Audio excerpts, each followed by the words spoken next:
This is Karen with newclevelandradio.net, and it's time for Avoid the Maze, your journey through life. And my guest today is going to take us on a journey. And what I'm very interested in is that he has developed something called the event mindset. Now, we've been using mindfulness, that word, quite a bit lately. And I know I have some clients, Rob, who will say to me, it's so hard to be mindful. There's so many things going on around me all the time. Well, if you realize all those things are going on around you, you probably are being mindful because you know what's happening.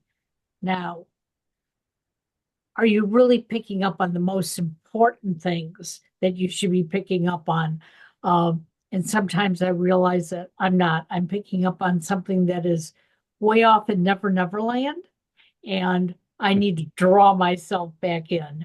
So my guests today I found on podmatch.com, and I thank them for all the work that they do because they get to introduce us to each other.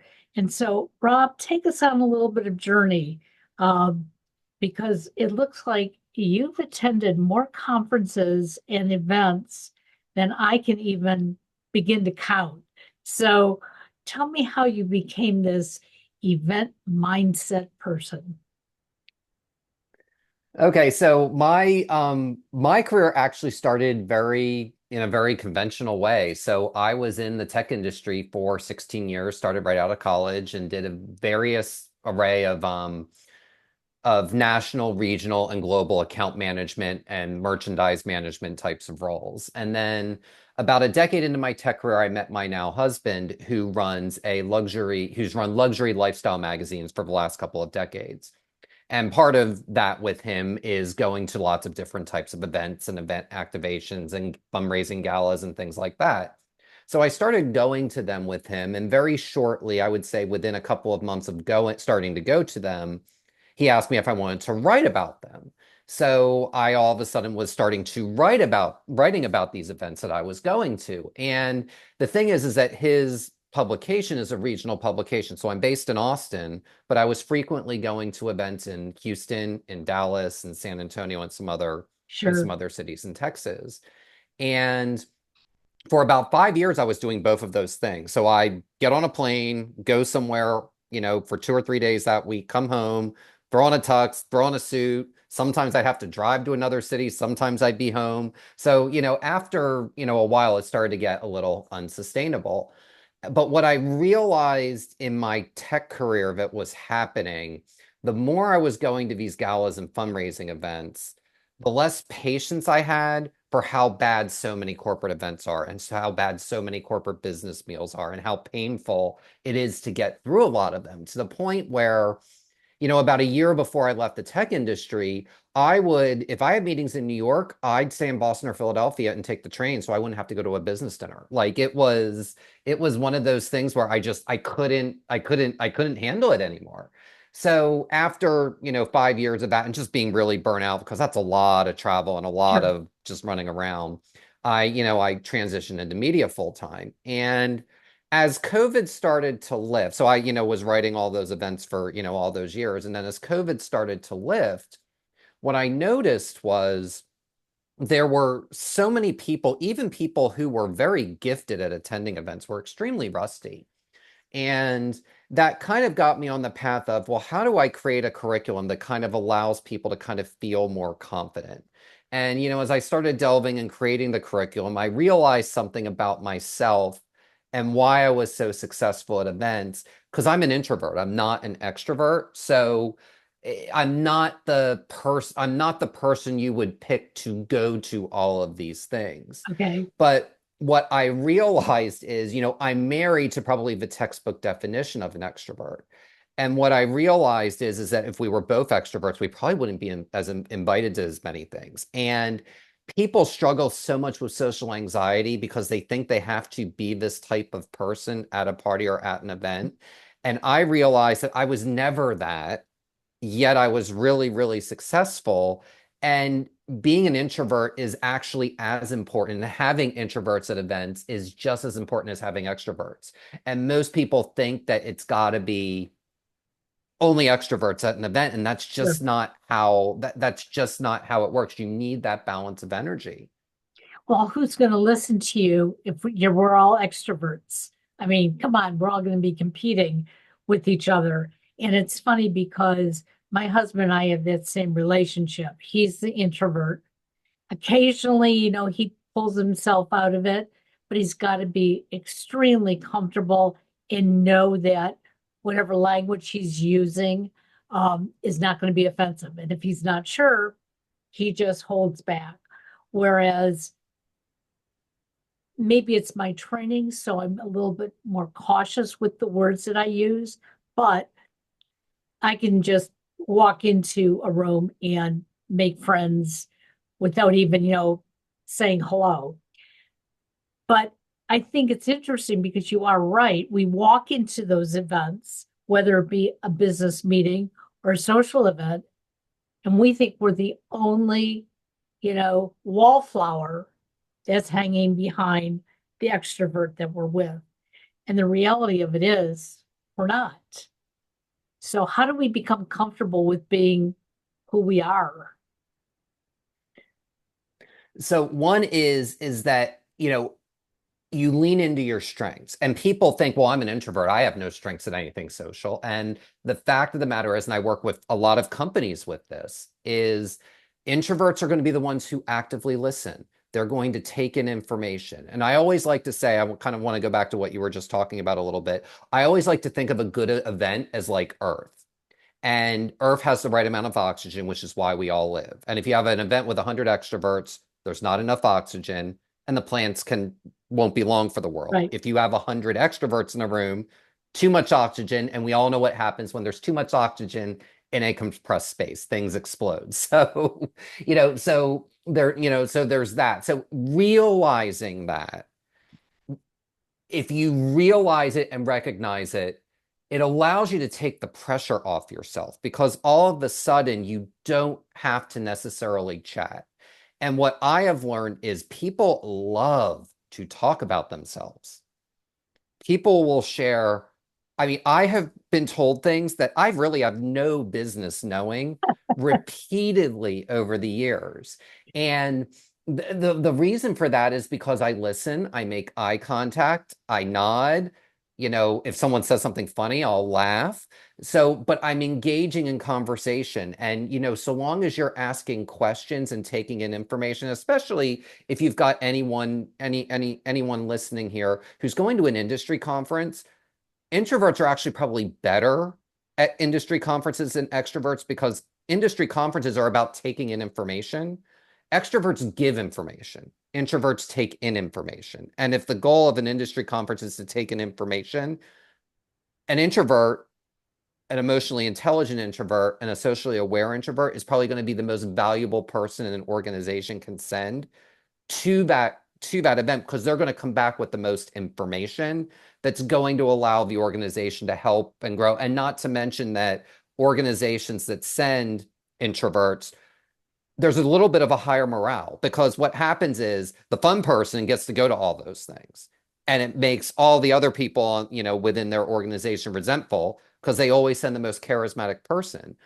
But the most charismatic person may not be the right person for that event. And in fact, in many cases, is not. And it's interesting that you describe it this way because when I was in corporate America, um, I remember going to conferences all the time. And as I'm hearing something, my brain is going off. And I mean, these are all the things I want to say. And I'm not saying them, but I'm thinking them. And then at the end of that conference, I'm not really sure what I heard in there. I know what I, changed it up to be. And I cannot tell you how many times I would go back to my office and I'd say to myself, what what was I just doing there for 3 days? I don't even know. I'd go through all the conference material, or I would call up a colleague of mine and I'd start a conversation just so that I can now grab that information back. So Absolutely. Yeah. Yeah. is there a way that we can be trained to be more of an introvert so we can take it more in? So what I always like to say with, with extroverts in particular is extroverts actually have to stop. And I actually think, there can be a grass is greener thing, but I'm actually kind of glad I'm an introvert because with an extrovert, you tend to miss things. And if you just stop and take a deep breath and listen, and the other thing too is to also listen. So I don't want to say I can tell a really emotionally intelligent extrovert from a non-emotionally intelligent extrovert because I do this one little trick when extroverts talk. So a lot of people struggle with introverts, especially with what do I say next when someone's talking. So what I always do is the first question I have is the one that I ask, and I have it in the back of my mind, and I get more relaxed. So I'll ask that question, but if the extrovert has talked for 5 minutes and they talked about that 4.5 minutes ago, an emotionally intelligent extrovert will be like, oh my gosh, I have spent all this time talking to myself and I don't know a thing about you. Tell me a little bit about yourself. So it's just, pausing and being aware of, oh my God, I talked about that a while ago. It seems like a million years ago. And just having a pause and just stopping because extroverts tend to like just go.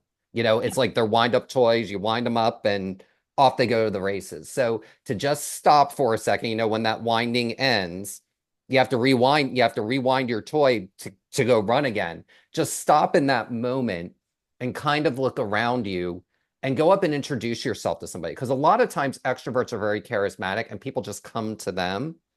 Go to somebody else, and especially go to somebody else who you may not normally talk to, because that's what I always like. And the events I have the best time at are when I meet people who have different backgrounds from myself, because I learn a lot more about myself, a lot more about the world, and more about other people that I may not normally be in a room with otherwise. But oftentimes, when you're an introvert, you have that body language that you're afraid to move over to the next person or go introduce yourself. Um, I find that again, when I'm with my husband, I can get him to relax and he can do some of those things. In fact, sometimes he takes it away from me, which is good, so that I don't come in like a bull in a china shop. But when he's by himself, he will often come back from a conference and he'll say, I didn't meet anybody. Now, he'll know everything that he heard, but he felt very isolated. So, is there something that we can teach ourselves to become a little more part of it? Well, you just perfectly described what everyone's biggest fear is. I would say it's the most universal biggest fear, but I walk into a room and I don't know anybody. So I always like to say extroverts do cannonballs into the deep end of the pool, and introverts are going to walk down into the shallow end of the pool step by step. So what I always do at every event I go to is when I get to the entrance, I stop. I scan the room and I look around. I look around to see, are there any experiential activations? Where are the bars? Where's our buffet if it's, if it's a buffet type of thing? Where are the quiet spots? Because I guarantee you, even in the most crowded rooms, there are quiet pockets somewhere, where the restrooms are. I kind of get a scan of all of those things. And what I do in a space where I don't know anybody is one of those things I listed was a bar. I will find the bar with the longest line and I will stand in line at that. And the reason I do that is that I've got a person behind me and I've got a person in front of me. I can start with something simple as what brings you here tonight? What brought you to this conference? How do you know the host of this party? Whatever it is, and you can have a very brief exchange. And I will tell you, I've probably done that 400 or 500 times over the years. And I've maybe gotten business cards from two of them, where it was really kind of an engaging thing. The goal is not to make a contact. The goal is to get comfortable. And when you realize, you know what, I had a 2 minute conversation with somebody, that wasn't that bad. Oh, they were here for a while and they really like the signature cocktail, and I just got here. I'm going to try that. It allows you to feel a little bit more comfortable and a little bit more acclimated into the space. And the greatest part about that for an introvert is there's a shelf life to your conversation because the line's continually moving.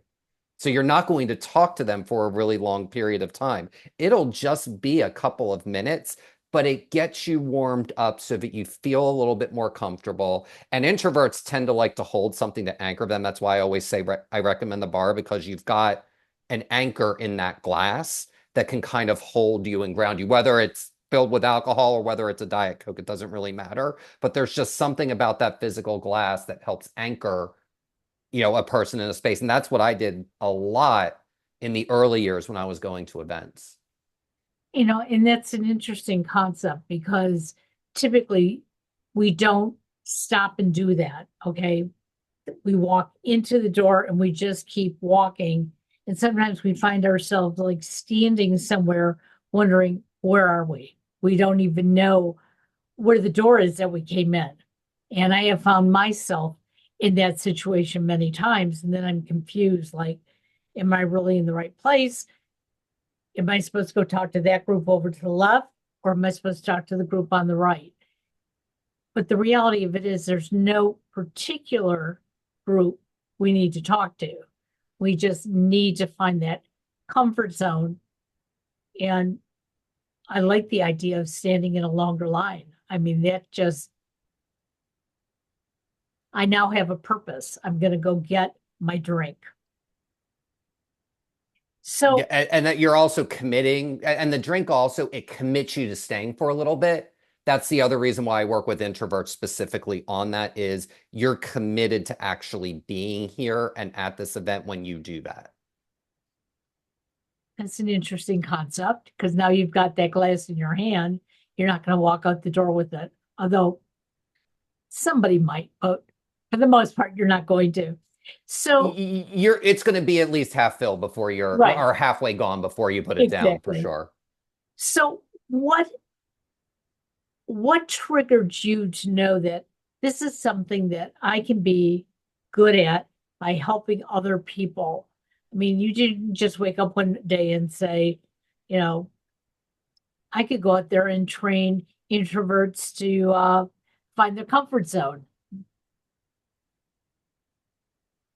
I will say for me, it really was. I think everyone during COVID had their existential whatever. And my existential thing was, well, what makes me different from everybody else?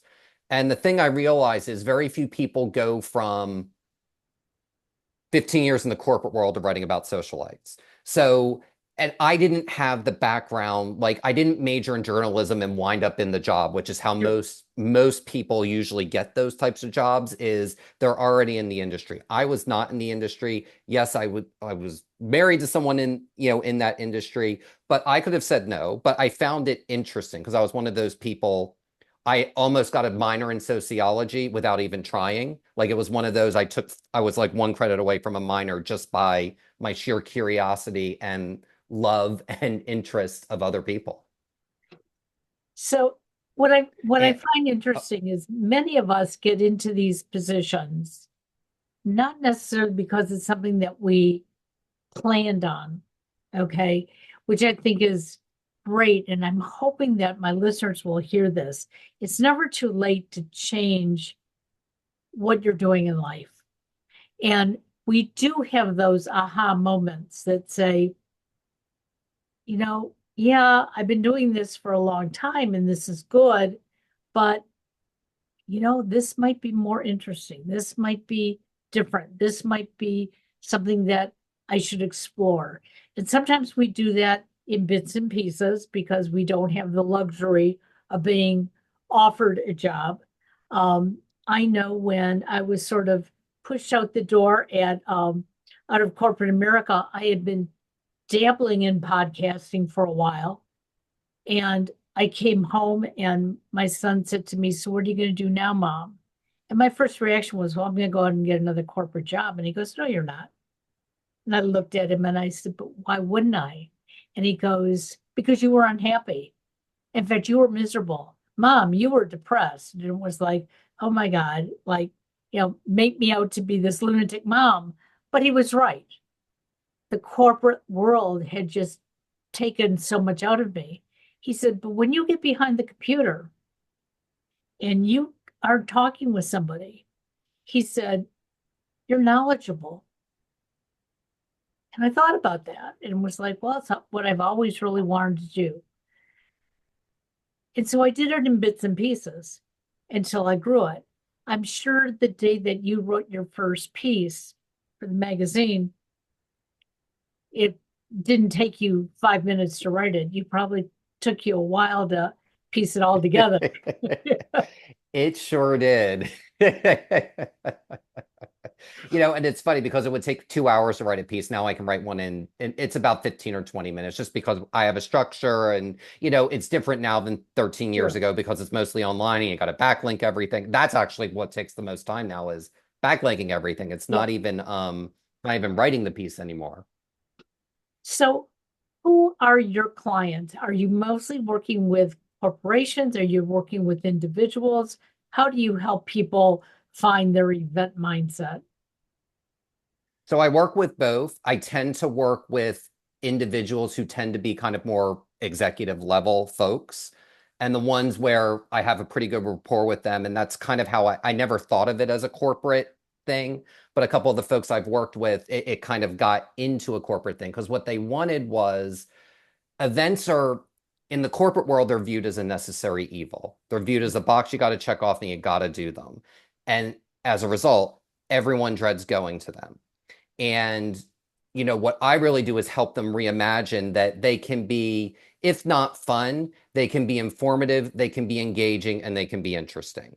And you can really get value out of them. Because I think the reason that people don't have fun, from my experience, having gone to corporate events a lot over the years when I was in that, is they weren't fun because I was dreading going. And if you don't dread going, and that's kind of why I have the word mindset, the word mindset is if you show up like you want to be there, people are going to come up to you.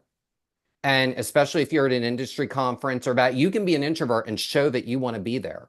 Whether it's you're just actively and intently listening, or you're taking advantage, because a lot of corporate events now have experiential activations. You're acting like you want to be there and you're having fun, and people are naturally drawn to that energy. So, the big thing is working with those companies to find, who are the right people that you're going to send to this, that it's a privilege, it's not a chore, and they're going to get something out of it. And I've even worked with organizations where if they've got like something at their national sales meeting, I'll say, you need a chair for that dinner. You need to give your organization and people within your organization the chance to shine as a leader and put their own stamp on it. Because if you're hosting, a corporate event, because you like in sales, there's a president's club dinner, they got to manage a budget. They got to manage the food. They've got to manage all these things. Right. And it gives them a leadership opportunity. And introverts are just as effective chairs. And I can tell you, having gone to many events hosted by both, introverts can be as effective, if not more effective chairs than extroverts. It's interesting because when I was working at the corporate college I was at, I hated all the meetings and events. Absolutely did.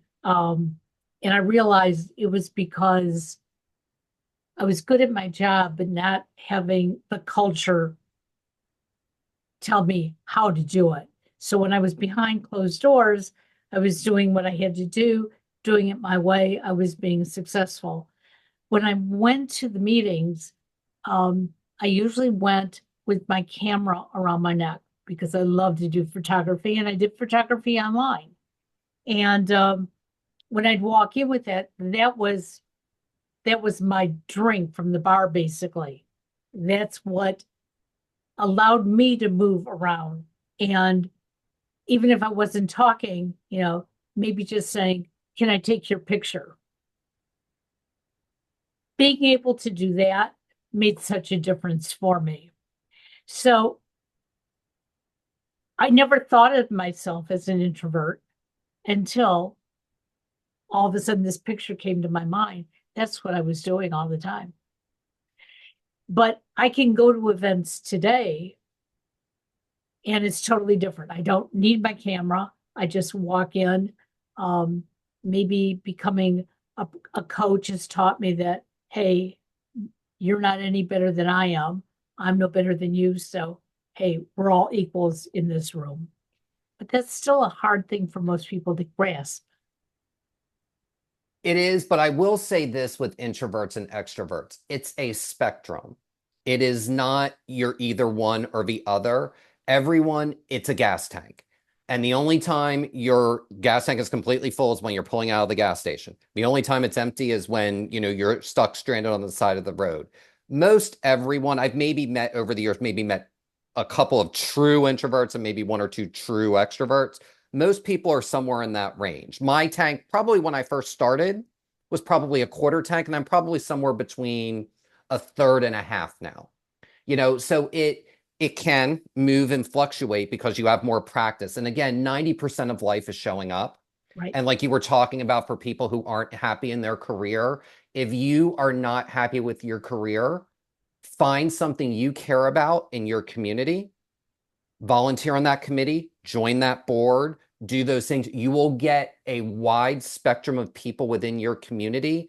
And those unexpected opportunities that you talked about and that I kind of wound up in, they only happen if you show up. But if you love animals, join your local animal advocacy organization, join a committee for whatever fundraiser they have, or join their board, especially if you've got a good background. And do those things so that you can actually make that progress. And the great thing about a board is boards need treasurers. Treasurers may be accountants and accountants may be introverts.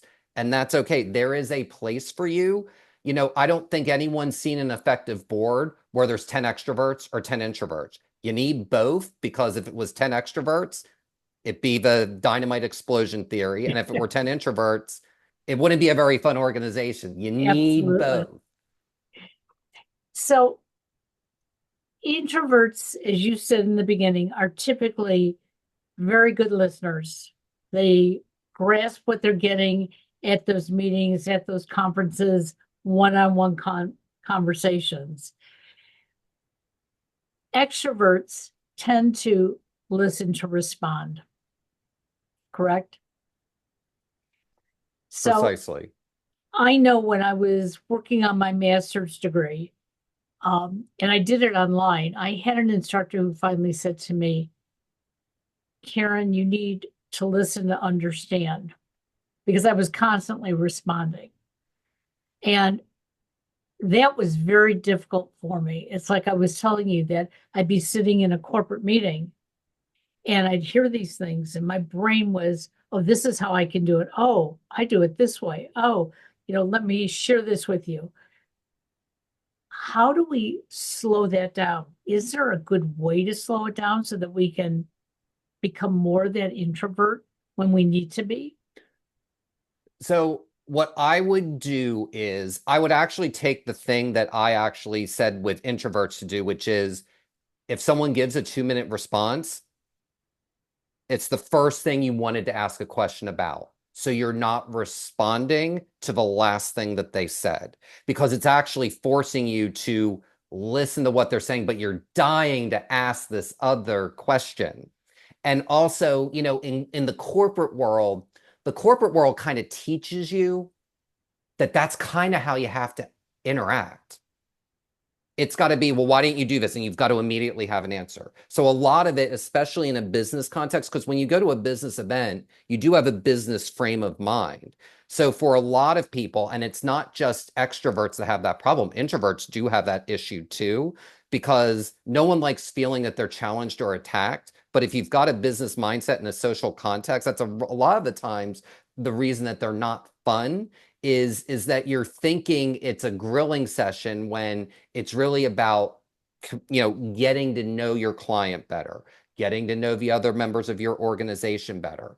And there's no better way to do that and to show that you're thoughtful. That's the one reason why I like doing the earlier on responses. It shows that you're thoughtful and that you're listening to them, because they're feeling seen, because it's not the last thing that they said. You listen to the whole of their answer and you showcase that. So, how can my listeners find you, learn more about you, and um, read some of the stuff that you're writing and putting out there. Fantastic. So my blog is called Curated Texans, so you can see about all the crazy wild events that I write about. And then if you do want to work with me on a one-on-one or corporate basis, go to eventmindset.com. On there, you can download my free cheat sheet, which is 6 ways to gracefully exit any conversation. So that comes handy in both business and personal context because a lot of those things are, work is social and social is work in a lot of ways. And Right. especially in the society that we're in now with social media and all that, a lot of it's blurred. So a lot of these things are things that you can take and apply to both aspects of your life. I love that. And you are in one of my favorite states. I became enthralled with the state of Texas when my son moved to the Dallas area.